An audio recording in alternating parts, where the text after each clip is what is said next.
Good evening, everybody. Ralph Reed is my age, and yet he has accomplished a lot in those 54 years. Though my wife didn't know him personally, she attended the University of Georgia at the same time as he did. They were both going to the School of Journalism there, and he would later become the editor of the Red and Black, the school newspaper, and he ruffled more than a few feathers with his editorials. From there, he moved on to the world of politics. He became involved with the Christian Coalition under Pat Robertson and would later become the head of the organization. In his own words, the Christian Coalition has primarily sought to support born-again evangelical Christians, but since 1996 it has attempted to build alliances with Roman Catholics, members of the Greek Orthodox Church, and Jews. They have been very successful in doing so, and Ralph Reed would later join the organization and would work behind the scenes.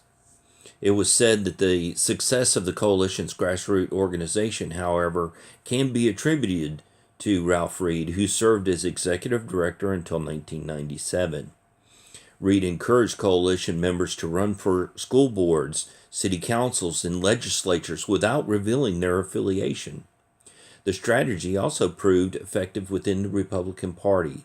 He proved to be very successful in this role.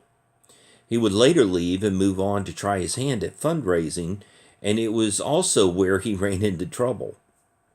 He got involved with Jack Abramoff's American Lobbyist Organization, and in 2006, Jack Abramoff was convicted of conspiracy, fraud, and tax evasion for defrauding the Native American tribes he lobbied for. And though Ralph Reed was never charged with a crime, his involvement with the organization was enough to damage his reputation. Now, Ralph Reed has found his footing again with the formation of the Faith and Freedom Coalition. In a few short years, the Faith and Freedom Coalition has been in existence. It has become a player in the world of conservative politics.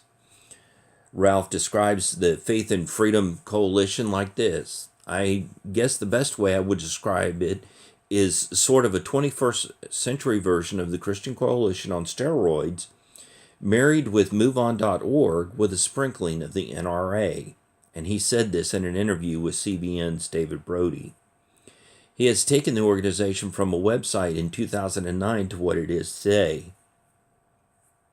To give you an idea of the influence of the Faith and Freedom Coalition, during the Virginia gubernatorial race in 2010, Bob McDonnell was an unashamed Christian conservative, and the Faith and Freedom Coalition state organization helped his campaign with more than 700,000 phone calls featuring Sarah Palin and Mike Huckabee endorsing McDonnell. The coalition also sent 750,000 pieces of mail in support of the eventual winner.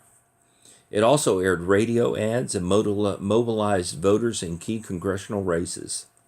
Ralph Reed is sought after to help organize grassroots in various states, and the Faith and Freedom Coalition will be holding a Road to the Majority conference in June of this year in Washington, D.C.